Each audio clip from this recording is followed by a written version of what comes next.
Hello friends, आज हम बात करेंगे हार्ट फेलियर पेशेंट्स में डाइट का क्या रोल है और डाइट में क्या क्या चीज़ों का विशेष ध्यान रखने का ज़रूरत है। यानी खाने पीने में क्या क्या विशेष सावधानियां हार्ट फेलियर के पेशेंट्स में रखी जाती है, क्या इसके फ़ायदे हैं, क्या इसके नुकसान हैं, एक्सेसिव डाइट करने से क्या नुकसान भी होते हैं वो भी डिस्कस करेंगे। और क्या क्या डाइट करने के या डाइट पर ध्यान रखने के फ़ायदे पेशेंट को मिलते हैं उस पर भी डिस्कशन करेंगे। बेसिकली आज का टॉपिक हार्ट फेलियर में डाइट के पॉजिटिव और नेगेटिव इश्यूज पर है। टॉपिक पर जाने से पहले जो लोग हमारे चैनल पर नए हैं उन्हें रिक्वेस्ट करूँगा कि चैनल को सब्सक्राइब करें, वीडियोस को लाइक और शेयर करें। यूजुअली हार्ट फेलियर पेशेंट्स में आपको नमक कम रखने की ज़रूरत है। यदि आप नमक ज़्यादा लेते हैं तो ब्लड प्रेशर बढ़ जाता है, हार्ट फेलियर के सिस्टम्स वर्सन होने लगते हैं, पानी भरना चालू हो जाता है, कंजेशन होता है, सांस फूलने का प्रॉब्लम हो सकता है। तो डाइट में आपको नमक कम रखना है, ये हार्ट फेलियर के सिम्टम्स को कम करने में मदद करेगा। इसके अलावा आपको डाइट में फ्लूइड यानी पानी का रिस्ट्रिक्शन रखना है, बहुत ज़्यादा पानी नहीं पीना है। यदि आपको सीवियर हार्ट फेलियर है तो फ्लूइड का रिस्ट्रिक्शन होता है। अर्ली स्टेजेस में हार्ट फेलियर में जहाँ सांस नहीं फूल रही है वहाँ फ्लूइड का रिस्ट्रिक्शन नहीं होता है। सीवियर हार्ट फेलियर में जहाँ पंप क्षमता 30-35% से कम हो और सांस फूल रही हो वहाँ फ्लूइड रिस्ट्रिक्शन क्या पानी का रिस्ट्रिक्शन करते हैं। और इसमें सिर्फ पानी नहीं आता है, चाय कॉफ़ी जूस सब मिला के दिन भर में 1 लीटर पानी होना चाहिए। अलग अलग पेशेंट में कितनी रिक्वायरमेंट है तो उस हिसाब से फ्लूइड बैलेंस को आप एडजस्ट कर सकते हैं। इसके अलावा आपको एक बैलेंस्ड न्यूट्रिशन रखना चाहिए, यानी विटामिन मिनरल्स ज़्यादा लेना चाहिए, एंटीऑक्सीडेंट ज़्यादा लेना चाहिए। ये ओवरऑल हार्ट के डैमेज को कम करता है और हार्ट को डैमेज करने वाले तत्वों को कम करता है। इसके अलावा आपको सादा और बैलेंस डाइट खाना चाहिए। बैलेंस डाइट खाने में साग सब्जी वगैरह पर ज़्यादा फोकस करना चाहिए, इससे आपका वजन कंट्रोल करने में मदद मिलेगा। हार्ट फेलियर के पेशेंट में बहुत ज़्यादा वजन होना भी नुकसानदायक और बहुत कम वजन होना भी नुकसानदायक है। बहुत ज़्यादा वजन होने से ओबेसिटी रिलेटेड डायबिटीज़, शुगर का या बीपी का, कोलेस्ट्रॉल का, ये सारे प्रॉब्लम्स आना चालू हो जाते हैं, स्लीप एपनिया हो जाता है। ये सारी चीज़ें हार्ट फेलियर को बिगाड़ते हैं।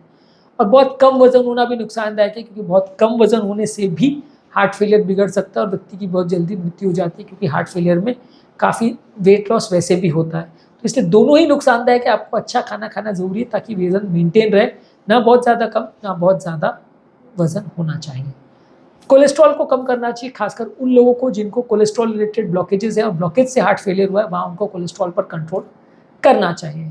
इसके अलावा जिनको शुगर का प्रॉब्लम है उनको शुगर कंट्रोल करना चाहिए। लो ग्लाइसेमिक इंडेक्स वाले खाने पर को ज़्यादा खाना चाहिए, हाई ग्लाइसेमिक इंडेक्स वाले चीज़ों को कम खाना चाहिए। अब ये ग्लाइसेमिक इंडेक्स के खाद्य पदार्थ क्या होते हैं क्या नहीं, ये मेरे चैनल के डायबिटीज़ वाले प्लेलिस्ट में हमने बहुत डिटेल में डिस्कस किया है।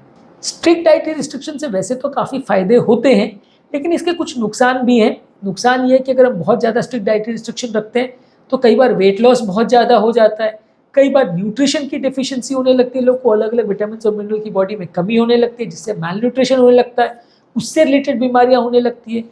कई बार लोग थोड़ा डिप्रेशन में चले जाते हैं जब बहुत ज़्यादा उनको अगर फ्लूइड का या खाने पीने का रिस्ट्रिक्शन रखा जाए तो परेशान हो जाते हैं, इरिटेट हो जाते हैं। और इस मामले में उनको एजुकेट करना, उनको काउंसलिंग करना, उनको सपोर्ट देना, ये सब चीज़ें आवश्यक है। नहीं तो आप बहुत ज़्यादा ओवर स्ट्रिक्ट अगर डाइटरी रिस्ट्रिक्शन रखोगे तो कई बार लोग पॉजिटिव वे में लेने के बदले इसमें उल्टा बुरा फील करने लगते हैं। तो आपको थोड़ा लिबरल भी उनको होना पड़ेगा। खाने पीने की जो चीज़ें उनको पसंद है पूरी तरह से आप बंद मत करिए, नहीं तो कई बार लोग इरिटेट हो जाते हैं। इसके अलावा ज़रूरी है कि आप हेल्दी फैट्स लें, नट सीड्स, एवोकाडो या ओमेगा 3 फैटी एसिड्स भरे हुए जो चीज़ें होती हैं उनको ज़्यादा लीजिए, वो हार्ट के लिए अच्छा है।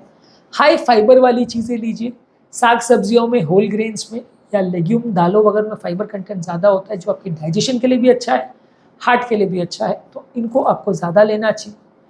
पोर्शन कंट्रोल करना चाहिए, यानी ओवरऑल कैलोरी इनटेक आपको मेंटेन करना है। कोई भी चीज़ को बहुत ज़्यादा नहीं खाना है, कोई भी चीज़ को बहुत कम नहीं खाना है, सब चीज़ को एक बैलेंस वे में आपको खाना है, तो इससे आपको थोड़ा फ़ायदा मिलेगा। प्रोटीन्स पर ज़्यादा फोकस करना है। प्रोटीन्स वाली चीज़ों में स्किनलेस या फैट फ्री प्रोटीन्स या लेना है, उसमें दालें हैं, अंकुरित चीज़ें हैं, सोयाबीन है, प्रोटीन है, इस तरह की चीज़ें लेना है।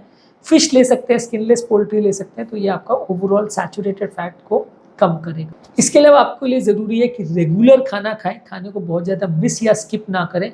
कई लोग में आदत होती है कि खाने को बीच बीच में स्किप करते हैं, मिस करते हैं, तो इससे भी हार्ट के पेशेंट्स में थोड़ा नुकसान होता है। तो खाना रेगुलरली ले, बहुत ज़्यादा मिस ना करें, अनलेस आपका वजन बहुत ज़्यादा और आप इंटरमिटेंट फास्टिंग कर रहे हो तो अलग चीज़ है, पर अदरवाइज इसको बहुत ज़्यादा मिस ना करें। वजन को बहुत ज़्यादा कम और बहुत बढ़ाना दोनों ही नुकसानदायक है।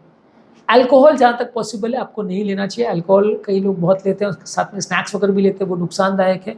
अल्कोहल अपने आप में भी हार्ट को डैमेज कर सकता है, तो उसको जहाँ तक पॉसिबल अवॉइड करना चाहिए। चाय कॉफ़ी भी कम रखना चाहिए।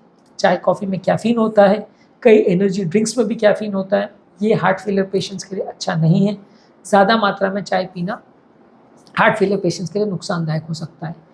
इसके अलावा जहाँ तक पॉसिबल है आपको घर पर खाने का प्रयास करना चाहिए। बहुत ज़्यादा बाहर का खाना हार्ट पेशेंट्स के लिए अच्छा नहीं माना जाता है। घर पर अगर आप खाना खाते हैं तो थोड़ा हेल्दी या खाना आप खाएंगे, थोड़ा पौष्टिक खाना खाएंगे, बहुत ज़्यादा ऑयली या जंक नहीं होगा। इसके अलावा आपको एक और आदत डालनी चाहिए कि जो भी खाना आप खा रहे हैं उसका लेबल प्रॉपरली पढ़िए। ज़्यादातर मार्केट्स वगैरह में जो खाना अवेलेबल है उसमें प्रॉपर फूड लेबल होता है, जिसको आपको पढ़ के ही प्रयोग करना चाहिए कि इसमें क्या क्या चीज़ें हैं। कई बार क्या होता है कि हम बिना देखे बिना सोचे कुछ भी खा लेते हैं, उसमें कौन सा कंटेंट है, कितना सोडियम है, कितना प्रिजर्वेटिव है, कितना अनसैचुरेटेड फैट है, कितना सैचुरेटेड फैट है, कितना ट्रांस फैट्स है, वो सब हम नहीं देखते हैं और फिर बाद में हमको हेल्थ का नुकसान होता है। तो हर चीज़ का लेबल पढ़ने की आदत डालें, ये हार्ट फेलियर पेशेंट्स के लिए काफ़ी ज़रूरी है। इसके अलावा आपकी पर्सनल प्रेफरेंस को भी ध्यान रखना चाहिए और आपका डाइट जो है वो प्रॉपर इस तरह से बनाया जाना चाहिए कि आपकी पर्सनल चॉइसेस को भी ध्यान रखा जाए। यदि आपको एक पर्टिकुलर डाइट में बहुत ज़्यादा फोर्स किया जाएगा तो कोई भी उस तरह का डाइट मेंटेन या मैनेज नहीं करना चाहेगा। आपको थोड़ा सा रूम मिलना चाहिए, थोड़ा लिबरल होना चाहिए, ताकि आपको एक पर्टिकुलर डाइट के लिए बहुत ज़्यादा दबाव ना डाला जाए, फोर्स ना किया जाए और आप ही जो खाना पसंद करते हैं उसी को थोड़ा सा एडजस्ट करके, नमक को कम करके, तेल घी को कम करके, ज़्यादा पौष्टिक वे में उसको बना के, ज़्यादा अच्छी तरह से उसको प्रिपेयर करके आपको दिया जाए तो थोड़ा ज़्यादा आपके लिए हेल्दी रहेगा। पूरी तरह से डाइट को चेंज करना बहुत अच्छा नहीं माना जाता। इसके अलावा कुकिंग के तरीकों पर भी ध्यान रखिए। सब चीज़ों को बहुत ज़्यादा नमक और तेल घी डाल के फ्राई मत करिए। सब चीज़ों को आप माइक्रोवेव में ग्रिल कर सकते हैं, सौटे कर सकते हैं या स्टीम से उसको बना सकते हैं या उसको बॉईल कर सकते हैं। ये सारी टेक्निक से अगर आप खाने को बनाते हैं तो कंपैरेटिवली ऑयल कम लगता है और उसमें बहुत ज़्यादा ऑयल रिलेटेड जो डैमेज होना है फूड प्रोडक्ट्स का वो कंपैरेटिवली कम होता है। हर तरह का खाना या खाद्य पदार्थ जो आप खा रहे हैं उसको लेने के बाद आपको प्रॉपर इवैल्यूएशन भी ज़रूरत है कि खाना बॉडी में ठीक जा रहा है, नहीं जा रहा है, कोई न्यूट्रिशन डेफिशिएंसी तो नहीं हो रही, वज़न कम ज़्यादा तो नहीं रहा, इसको रेगुलर चेक करना भी ज़रूरी है और कंटिन्यूअसली पेशेंट को इवैल्यूएट भी करना ज़रूरी है कि उसकी ओवरऑल हेल्थ कैसी है। उसको रेगुलरली एजुकेट करना भी ज़रूरी है कि क्या चीज़ें उसकी अच्छी है, क्या चीज़ उसके लिए बुरी है, ताकि वो ओवरऑल अपनी हेल्थ को इम्प्रूव कर सके और उसको बिगड़ने ना दे। उम्मीद करूँगा कि आज का टॉपिक में जो हमने हार्ट फेलियर के डाइट के बारे में बात करी उससे कुछ इंपॉर्टेंट चीज़ें आपको जानने को मिली होगी। जो लोग हमारे चैनल पर नए हैं उन्हें रिक्वेस्ट करूँगा कि चैनल को सब्सक्राइब करें, वीडियोज़ को लाइक और शेयर करें।